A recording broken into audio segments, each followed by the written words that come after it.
All right, people are trickling in to our online room. Hello, hello. It's a meeting. I just thought it would be participatory. So when we have like questions at the end, I want students to be able to ask directly. So I thought it'd be better than a webinar. So that's why we've done it this way. Hello, everyone. My name is Heather Fitzgerald. I'm Managing Director at the Yale Center for Business and the Environment. I am lucky to be partners with folks from the World Business Council Sustainable Development for a few years now. CBAY has partnered with them on various research initiatives and different projects. And now these, really lucky to have them be partners since 2020 on these summer internship programs. So with that, don't want to hear from me anymore. With that, we'll turn it over to James Gum from WBCSD, who will kind of give a high-level overview, and then they'll go through each opportunity. So thanks. Great. Hi, everybody. Really pleased to be able to join you today. I'm going to kick things off with a little bit of an introduction to WBCSD, just to tell you who you are. First of all, my name is James, and I am a director here at WBCSD, where I've been for about 7 or 8 years, leading work across various different areas. WBCSD, what is WBCSD? Apart from having one of the hardest acronyms to say in the entire world, but the World Business Council for Sustainable Development, or WBCSD, is a community of global businesses, largely multinationals, working together to drive systems transformation in pursuit of a more sustainable world and realizing a world in which more sustainable business is more successful. Fundamentally, as you know, sustainability has gone from being a topic which perhaps a decade or so ago was relatively fringe, and it was small groups of individuals within organizations who were desperately trying to deliver and drive action within companies, to being something now that is entirely mainstream and a key part of corporate strategy. And that's really due to organizations everywhere, not just within business, but in all parts of society, recognizing that the world is facing existential challenges in the shape of a climate emergency, nature loss, widening inequality. And WBCSD really brings together leading businesses to try and tackle those existential challenges in a manner that is coordinated and collaborative. And so we work in that pre-competitive space where businesses can come together to drive solutions. On the next slide, just very quickly, we're united around this vision. We have a strategy called Vision 2050, and this vision talks about realizing a world in which more than 9 billion people, which there will be on the planet by 2050, all of those people living well and within planetary boundaries. So leveraging the latest science, leveraging the latest social science to understand what has to be done in order for us to create a world where people's needs are being met, people are able to live decent lives with dignity, with all of their essential needs being fulfilled, but also within planetary boundaries. So that's the vision that guides us, and that's what we're bringing companies around to make that vision a reality. On the next slide, you see this is fundamentally what we offer to the global business community. So we have around 220 member companies from all different sectors, all different geographies. And the reason they come together, the reason they become part of this community is because we help them to lead, we help them to transform, and ultimately we help them to succeed as well. So WBCSD is where you come if you want to be a leader in sustainability as a business.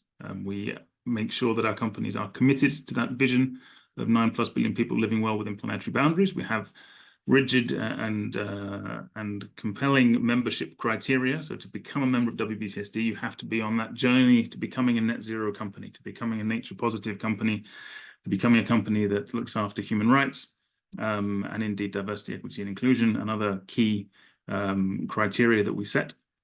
We then bring companies together to understand the need for and to realize transformation. So these objectives that we're aiming for, the goals of a nature positive, net zero, and more equitable society, are sadly not things that are going to be realized by doing things exactly how we've done them in the past. This is a transformational agenda. We have to reinvent in many ways many of the different processes and procedures that have brought us here in the first place. We have to shift our mindsets, and we have to transform significantly, and that has to happen across the entire business community. So these companies are committed to leading that, and we're committed to supporting that. And ultimately, we're also pursuing a world in which more sustainable business is more successful. And that leads to a key engagement with particularly the financial markets. And we do a lot of work in terms of driving better corporate performance and accountability systems, whereby the markets recognize and reward companies that are performing well. And we see really that as the direction of travel. So ultimately, our view is that in order to succeed as a company, sustainability has to be core to what you do. And we are seeing gradually the realization of that vision and also pushing for the realization of that vision in everything we do. Just on the next slide to unpick the W, if we can go to the next slide. Sorry, it just stopped working, so I'll It's always try to reassuring. share again. Sorry about that. No problem. It's late in the day here in Europe. Everything slows down a little bit as you get towards the end of the day. So I think on the next slide was a bit on the W of WBCSD. So that World Business Council, just showing where we are currently active, or perhaps it was more of the B on WBCSD, which was the business side. Are they coming back up? Okay, no, we can handle it without slides. What one of the slides would have shown you is the plethora of logos that make up WBCSD member companies. So those 220 or so members. There we go. There you go. See, I even knew what was on the slide. It's intuition for you. So 200 plus members spanning basically every sector you can imagine, from IKEA through to McDonald's, through to Meta, through to Unilever. And working with WBCSD is an opportunity to engage with all of those different companies, the different perspectives that they bring, the different challenges that they're facing. This is really at the coalface. Well, I shouldn't say the words coalface in a sustainability organization, at the renewable energy face of where sustainability is being delivered. And if the technology is working, we can go on to the next slide. There we go, wonderful. So now we're on to the world part of the World Business Council for Sustainable Development. This is also a network of partners that we have. So it's not just the 250 or so companies that you saw on the previous slide that are geographically diverse, but also we have a huge global network of organizations that are part of the WBCSD family, if you like. So we have 60 plus local national business organizations that come together in the different regions you see here. And that gives us a reach far beyond the companies that we have as part of the membership as well. So it really is a global movement of organizations. And again, being part of this network is a chance to engage with partners across these different geographies and really get a flavor and indeed influence what's going on all over the world in terms of sustainable development. And then again, just to emphasize that B of WBCSD, the business piece, this is an organization that is working for business, with business, and by business as well. So we're led very much by leading business figures who are pioneering sustainability approaches throughout their organizations. So our chair is Ilham Kadri, CEO of a company called Solvay, who have recently just rebranded as Science Co, a leading sustainable chemical company. And also have a variety of different executives here who are part of that WBCSD executive committee. And this governs WBCSD's practice. These leading business figures, CEOs of some of the world's largest companies, tell us the challenges we're facing and set the strategic direction for WBCSD and enable us to deliver solutions then that are coming directly for business, from business, by business. Also working with a wide variety of other partners from the NGO sector and indeed policymakers as well, but really business focused in terms of business solutions. So again, an opportunity to really engage with businesses around this topic. And that's it, an introduction from me, but I'll hand over now to my colleague from the climate team to talk about the opportunity in climate action. Thank you, James. So hello, everyone. So I'm Diane, part of the climate action team at WBCSD. So really acting as a sector agnostic team through WBCSD. And I lead one project which is called the Climate Drive, and I'm going to share a bit more about what it is first and what is the opportunity to work with us for a few months. So the Climate Drive is a digital platform that we are building together at WBCSD, and it aims to be the first stop for businesses to confidently move from ambition to action. So I'm going to come to that in a minute. What does it mean? So what is a Climate Drive? The Climate Drive is here to support businesses to accelerate supply chain decarbonization at scale. Maybe you're familiar with this challenge, but so today most of the emissions of a company lies in their supply chain. So upstream, but also sometimes downstream, right? So it means for them, a lot of them to address thousands of suppliers. And as you can imagine, you cannot engage directly with all of them. And so the Climate Drive is really here to support those businesses to engage with them at scale. And we do this by providing the content that is high quality, so really curated by our own experts and also from our network. We also have curated content, especially for businesses, so really shaped with our members that James shared previously, and really helping them to get the business case and the implementation details. So real focus on action. And finally, and that's why we are also a digital platform, we wanted to make this content accessible and really, accessible digitally speaking, but also in different languages and so on. So it's really an open digital platform that is free to use. You can actually already have a look at it at www.theclimatedrive.org. It can maybe also be helpful for you already. So with who are we working? So here you can see some of the partners, contributors, and supporters. We really work with a large ecosystem of players. We work, of course, primarily with our members. So more than 50 of them are part of the Climate Drive since 2022 when we started the journey. So you can see some of them on the left. So as you can see, really different sectors. So since we are a really sector agnostic solution and large multinationals. On the right side, you can see also our stakeholders, key stakeholders for us, so funders, and also academic and knowledge partners that have contributed so far. So you can see big consultancies, I would say specialist consultancies such as Carbon Trust, and also NGOs partners such as Solar Impulse Foundation. We are also an accelerator to Race to Zero. And finally, as you've seen also previously with James, still on the previous part, we're also working a lot with global network partners around the world. As I was mentioning, is really a solution that aims to bring knowledge, actionable knowledge to companies all around the world. So here, for example, we work with Brazil, we work with Spain, Taiwan, China, Turkey, and we will keep doing this year. So now, what is the opportunity for you? And also, what is our ambition for this year? So now the Climate Drive is at MVP state. So it's a first pilot version that is already available for businesses to use. We launched last year at COP. We already have a solid user base, a lot of testimonials. We have a lot of great content, ecosystem partners that I just shared with you. And so this year for us in 2024 is really to set the foundations to scale. So it's setting the foundations to scale on the user basis side. So really boosting the usage and the engagement, but also the content and the tech aspect of it. And our mission is really by 2030 to have more than 50,000 businesses engaged on the Climate Drive, representing more than 30% of the global footprint today. And so really to see them using and keeping using the Climate Drive as their first stop to take climate action. And so what is the opportunity in terms of internship with us? It's really to help us to design the next stage of growth and impact for the Climate Drive. So we are really looking for ideally somebody who has a bit of experience in marketing and products, as it's a digital tool, and or large corporate experience on the net zero journey, because our users, first users are multinationals that then engage with the suppliers.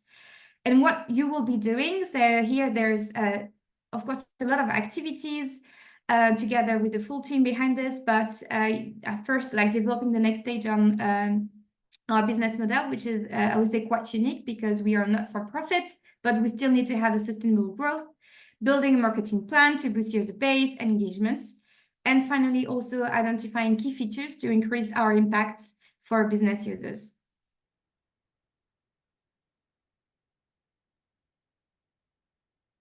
So feel free if you have any questions, by the way, in the chat to post them, and I will be happy to answer. And I guess now we're moving over to me. So hello, everyone. My name is Catherine Puga. and I am with our Redefining Value and CFO Network team based out of our Geneva office. So I'll give you a quick background into Redefining Value. So we are sector agnostic as well, and our primary goal is to enable sustainability performance and valuation across our participating members. And so in doing that, we work across 6 key action areas. So the first one is transparency and disclosure. So if you think of the upcoming shift towards mandatory reporting, all of those fun acronyms, ISSB, TCFD, the SEC climate rule, that's us, as well as links into capital market engagement. So what are and how are companies communicating these narratives out to investors? Our second action area is on transition planning. So looking at elements of corporate transitions, what is the best practice, future trends for the company, but also the wider ecosystem and system level changes that are impacting how companies are thinking about transition planning. ESG capabilities, which is aimed at individuals within the companies who in core corporate functions such as internal audit, who are not typically charged with sustainability, but play really, really key roles in managing sustainable business transitions. And so supporting upskilling and capacity building within our participating members. The business case for sustainability. So how are businesses building out a business case internally? So convincing stakeholders internally to make the move towards sustainable business, but also questions within the wider capital market. So this is where questions of valuation start to fit in. Legal and governance. So what is the role of the legal function within businesses in supporting sustainable business transformations? And then we also run a separate community known as the CFO Network, where we convene the CFOs of our leading of over 50 WBCSD members. And so the way that this is primarily operationalized within our membership, within the Redefining Value program, is that we work with key corporate functions. And so we work with CFOs, we work with finance teams, we work with risk and strategy, and investor relations teams. So these core corporate functions that really drive forward sustainable business transformations. So that gets us into the opportunity that we're offering this summer, if you want to go to the next slide. And so specifically, we're looking for an intern to support us within this corporate transition area. And so doing desk research involving practitioner perspectives and insight papers to explore the following 3 areas. So the first is navigating the best practice and future trends of corporate transitions, but is shaping the expectations and incentives for corporates to transform and innovate. How are leading businesses doing this? What does good look like? As in terms of building the business case, financial and transition planning, and then engagement and communication with the broader market and stakeholders. And then also looking at the bigger picture changes. So what systematic challenges and system changes are really influencing these corporate transition shifts? So finance policy, regulations, market developments, how does the role of valuation and financing mobilize corporate action? And then along with that, understanding our member perspective. So what are the barriers to long-term sustainable corporate transitions? And then what are the opportunities that members also can have as they transition? So if we go to the next slide, yep. So your experience with the team. So this is some of the members of the team, fully remote, working with our global team in regular catch-up sessions, contributing to the clearly defined and visible outcomes. So you can see here some of the past publications that our interns have put out for us and supported. And with the idea of with the primary outcome being giving us the identification synthesis of complex, fast-moving issues and trends with a specific focus on the sustainable corporate transitions, chances to engage with practitioners within sustainability and finance, as well as the broader market, and driving forward a lot of this research and emerging thought leadership that we're putting out. And so within this role, we're really looking for someone with understanding of the expectations for corporate transition plans and valuation. It'd be really great if you had a background in corporate finance, financial accounting, corporate reporting, corporate governance, as well as experience doing qualitative and quantitative research. So there's a little bit more about that. I encourage you, we have a lot of publications out on the WBCSD website that have come out of the Redefining Value program over the past few years. And if this is of interest to you, I really encourage you to explore those as well. And then I see questions coming in on the chat, so I'll take a look at those as well.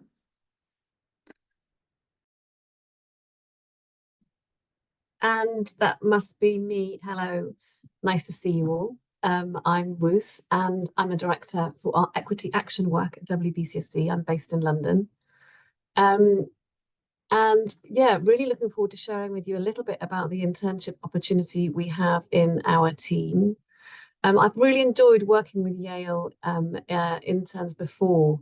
I'm still in contact actually with the last one that I worked with, and I'll put a link in the chat in a minute to the piece of work that she delivered, so you can get a kind of sense of the kinds of deliverables that's really helpful for us to get to collaborate on.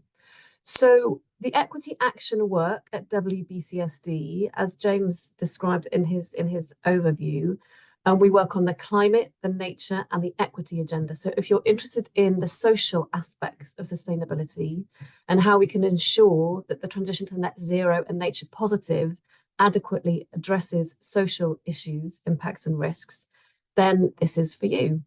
And I feel slightly fraudulent talking about this work because I stepped into James's previous role a few months back. So James, if I make any mistakes, please hold me to account and fill in any gaps. But I just wanted to share with this group a brief overview of really a quite groundbreaking initiative that WBCSD have launched a couple of years ago, and how that is shaping the corporate social space. So the Business Commission for Tackling Inequality is a growing group of cross-sector and high-level participants who've really come through a very seminal, and I really don't use that word lightly actually, over a couple of years. And James was instrumental of this, so big kudos to you, James. So through a very seminal process, really iterative, and very consultative, landed a 10-point action agenda for what companies need to do to tackle inequality. It really unpacks, what we mean by inequality in terms of wealth, income, opportunity, well-being, how these translate into systemic risks, how these systemic risks play out as business risks, and therefore what businesses must do. So it's really all about trying to elevate corporate action on equity to the same level as urgency, traction, and dominance that we see corporate action on climate and nature. That's kind of the way that I see it. And the work, I'm actually only going to show 2 slides, I think. Can I, next slide, please? Thank you. Yeah, I think I'll stick at this one and not go to the other one, which is a little bit more detailed. What you can see here are the 10 action areas, and some of these may be very familiar to you: living incomes and wages, for example, or preparing people for the future of work. So something we're doing at the moment with our agriculture colleagues is looking at the impacts of digitization and automation on the future of rural labour and work. Adopting responsible tax practices, for example, or safe and secure and sufficient work.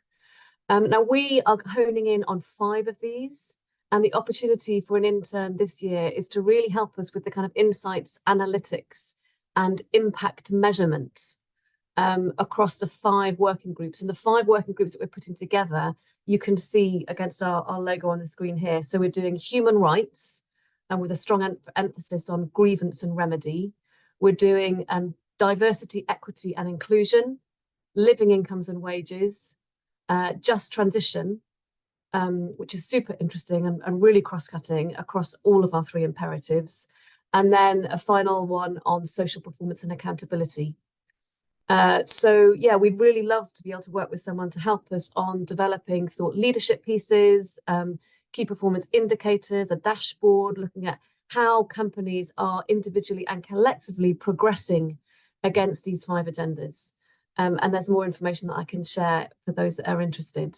And like I said, I'll put in the chat now the link to a previous piece of work that I worked with an intern on last year, just so you can get a sense of the kinds of things that we can deliver. I think I'll leave it there. I'm not going to bother, I think, going over the next slide. It's a little bit too much detail here. Okay, over to Ag. I think it's Laura. So, hi everyone. Do you hear me well? I'm very happy to be here and to speak. So my name is Laura Van Giel, and I sit in the Agriculture and Foods team, and I would like to take you through the opportunity to do an internship with us. So within the World Business Council for Sustainable Development, agriculture and food is one particular pathway. And the way we look at it is we try to create food system transformation from farm to fork. And the healthy and sustainable diets part sits all the way at the end, so all the way at the fork part. And the reason why it's such a pivotal part is because when you look at what really drives food system transformation, that last bit, like the shift towards healthy and not just the production side, but actually, consumers making that shift towards healthy and sustainable diets and healthy and sustainable foods being more affordable and available is essential in the food system transformation, but it's also one of the hardest part. It requires consumer behavior change. It could require nudges. It requires potentially governments to work together to make sure that we're actually nourish it with the right products. Yeah, you can go into the next slide. Basically, that is a key thing that is a key point in our health and sustainable diets team.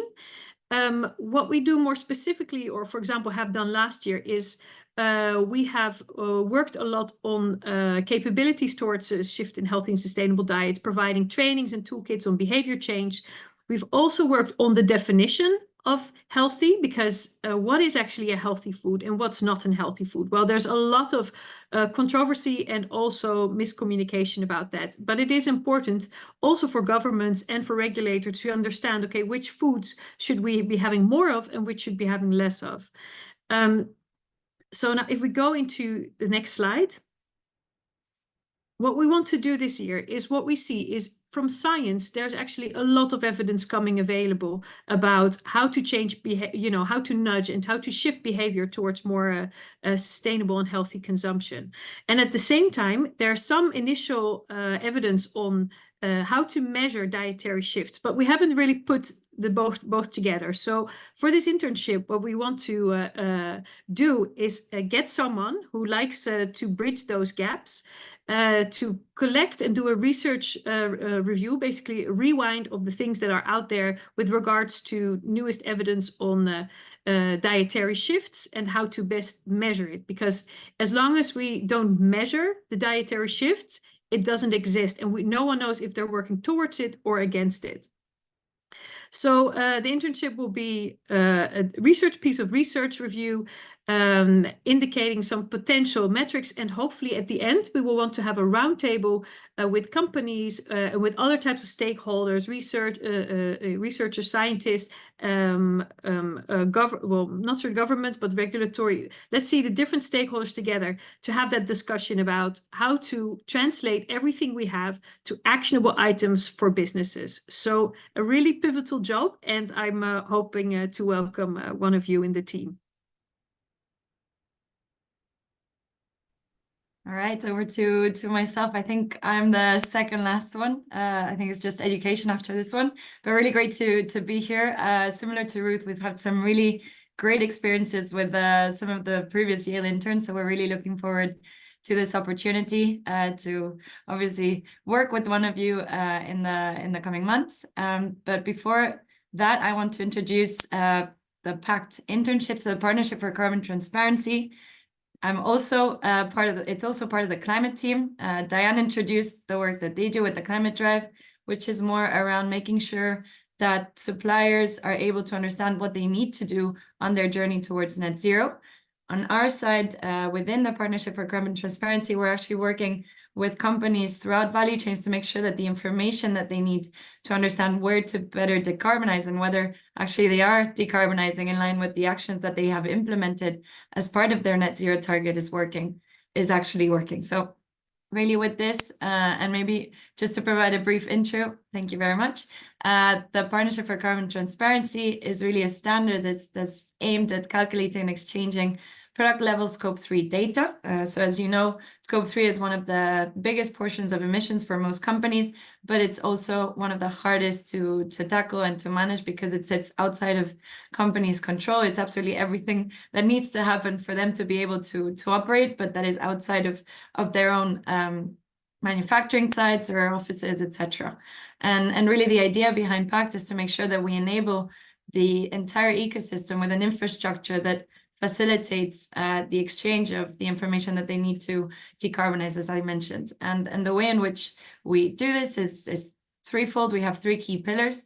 On the one hand, we have the methodology, which really is focused around the definition of common rules of the game. There's a lot of different standards out there, a lot of different guidance, and we want to make sure that companies are able to follow one set of rules into how they should be implementing those standards.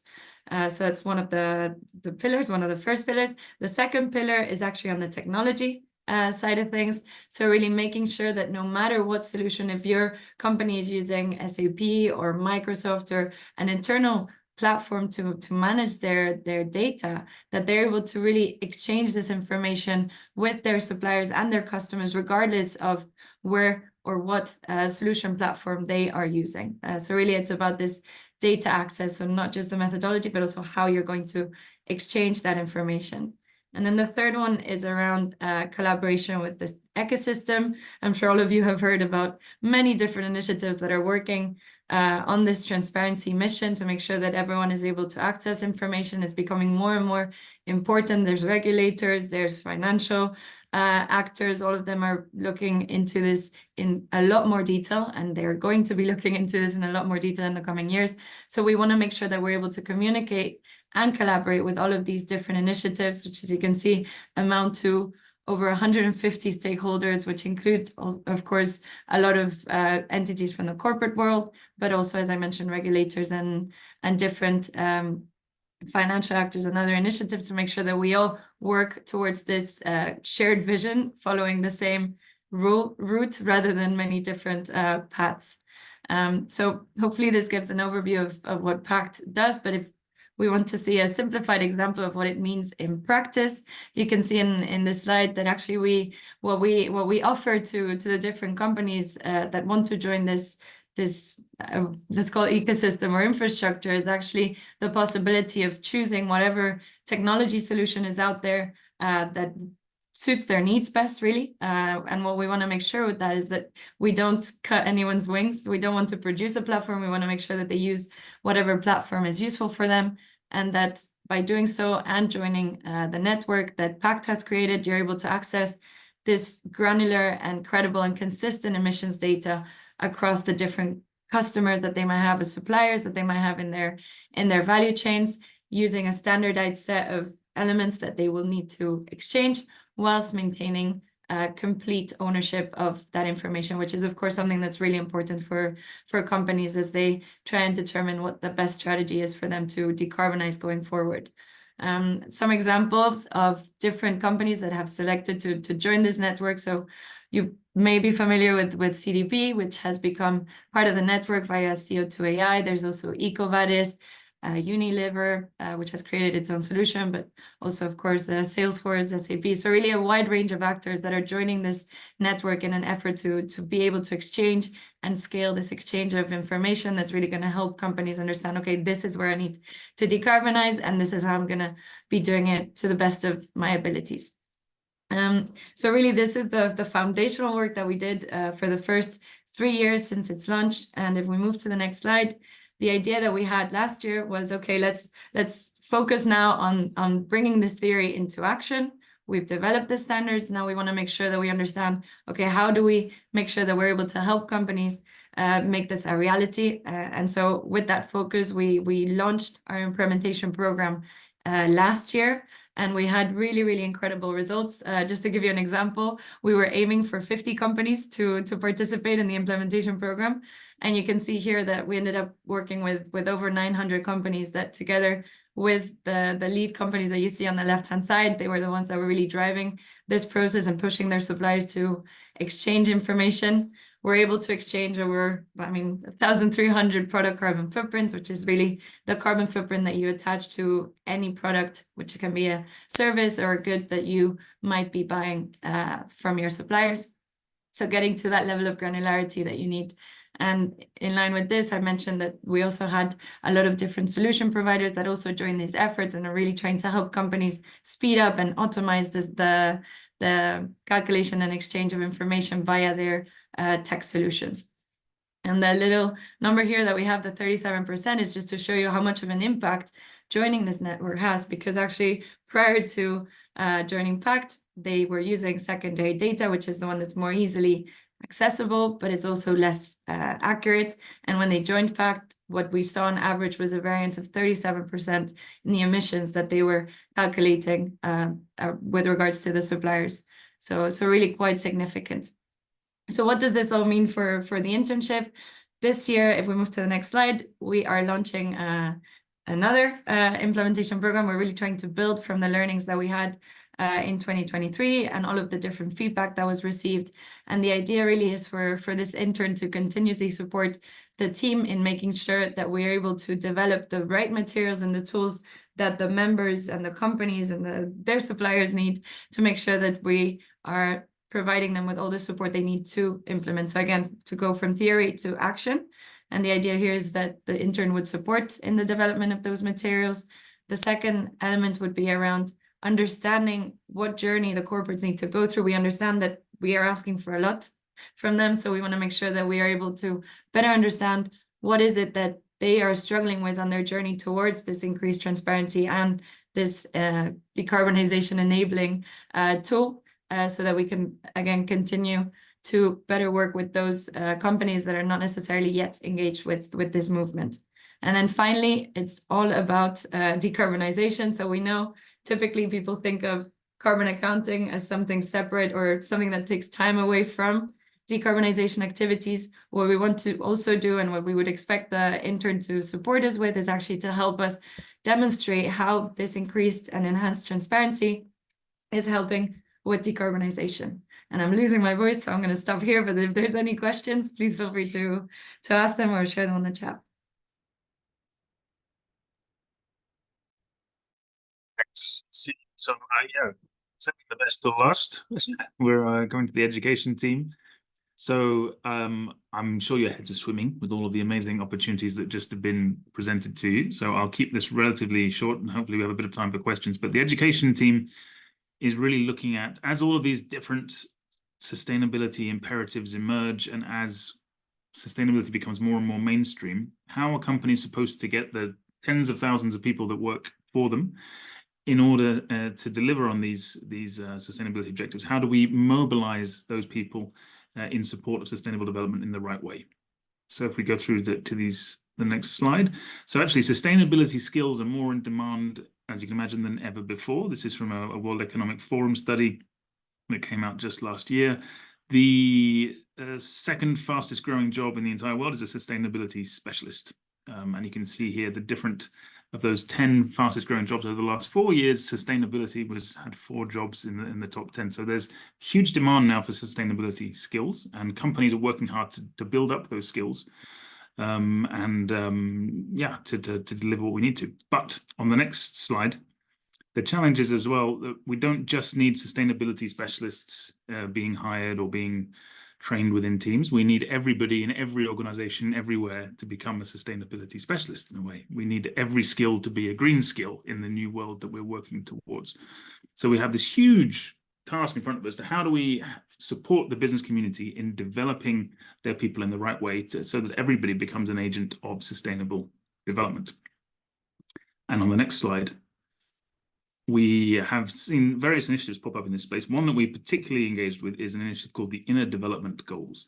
And their real mantra was that in order to realize the transformation we need to see externally, people also need to start transforming internally. We have this mindset in many parts of the world, particularly in the West, where your education ends as soon as you get your degree, and then you're put to work and you head down for 20 years and you stop learning.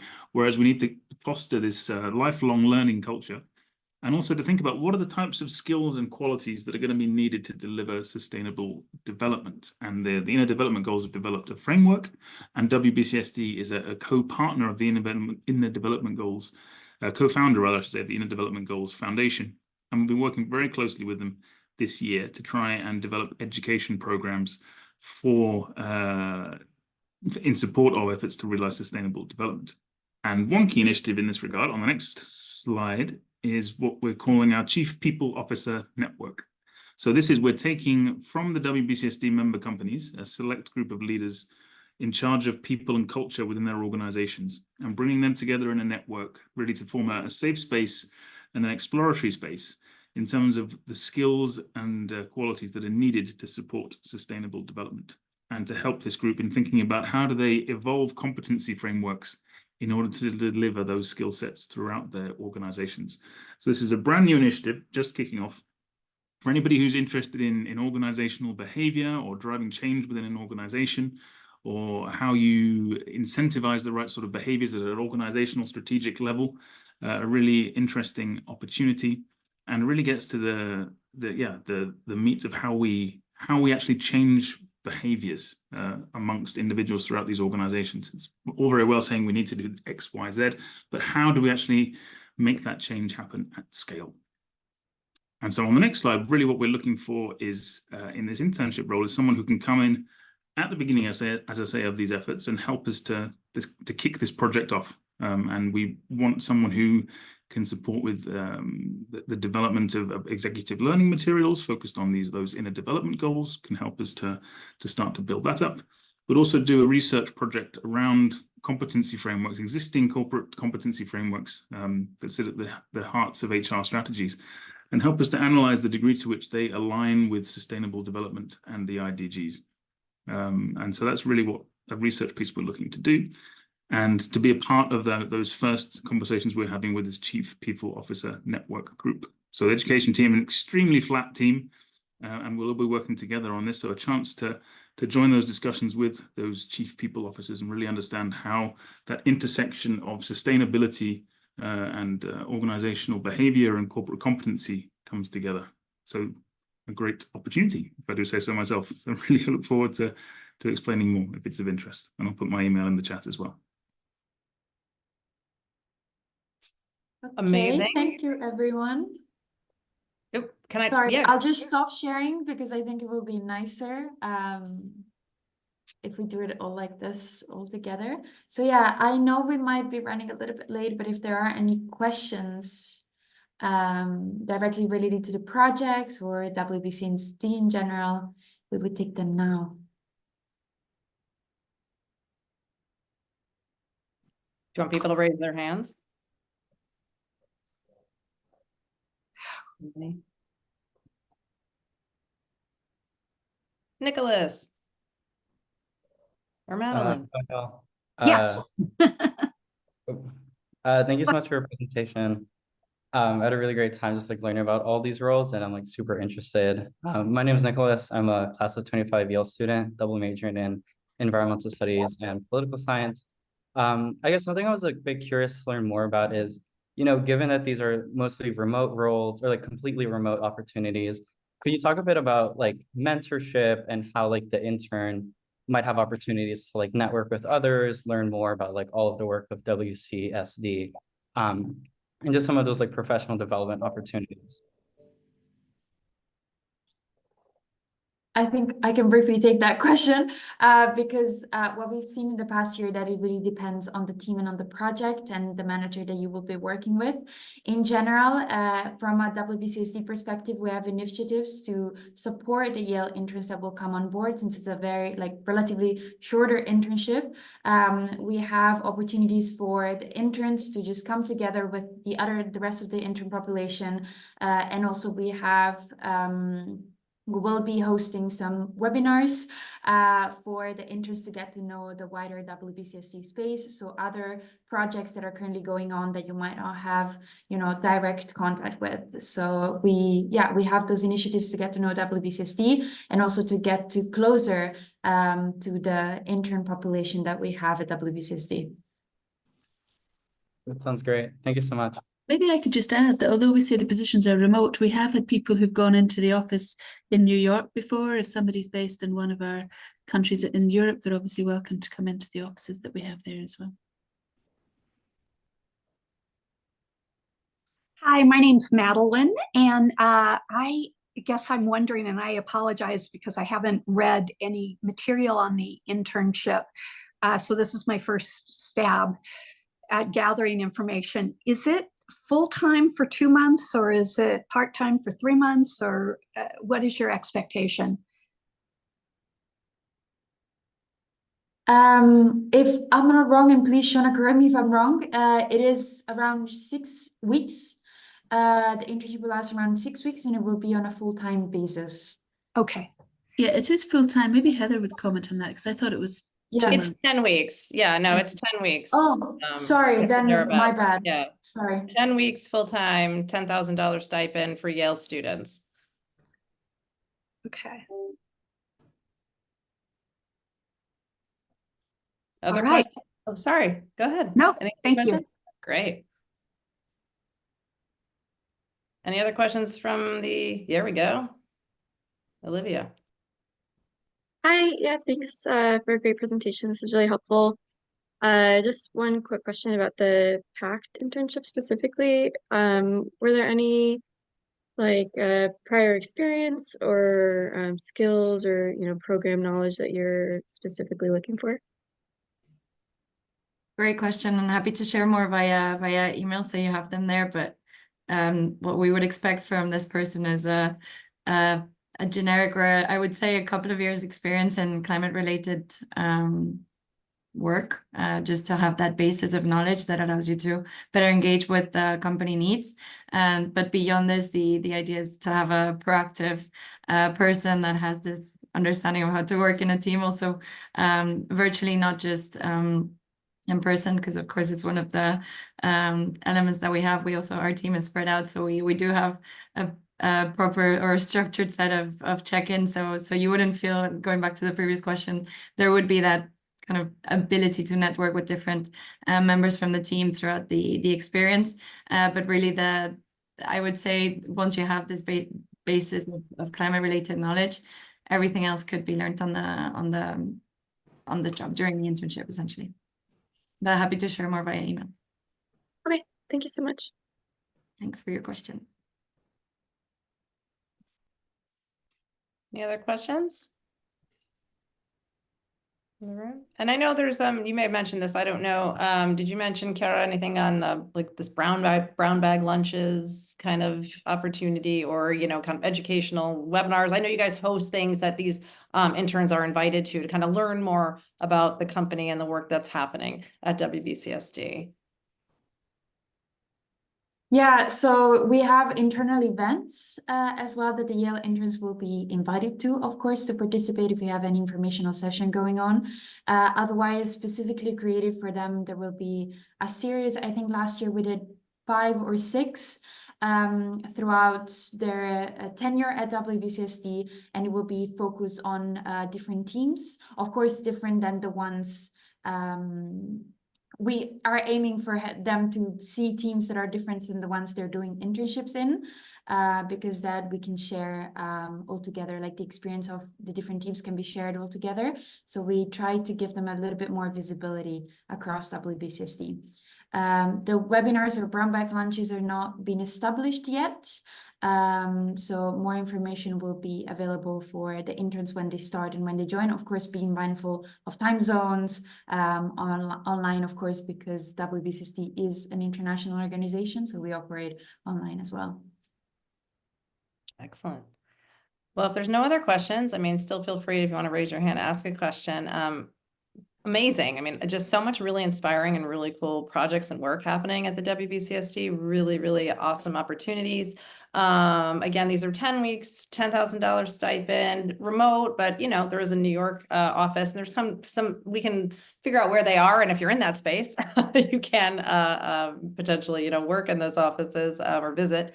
Applications close February 19th, 11:59 p.m.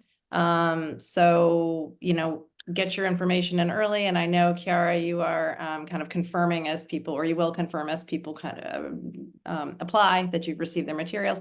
Thank you so much. And everybody's put their emails in the chat. If you have specific questions, you can follow up with them. You can reach out to me. You can reach out to Kiara. So we're happy to help. And Kevin and Kennedy from each school can also help. They're from the career offices there, so they can also be a point of contact. Thank you so much to everybody who's joining. This has been recorded. It will be posted on the internship landing page at the CBay site, and share and rewatch if you like. So thanks to everybody at the WBCSD for participating. It's such great work, and thanks to everybody for attending and your interest. Thank you. Okay. Bye, everyone. Bye, everyone.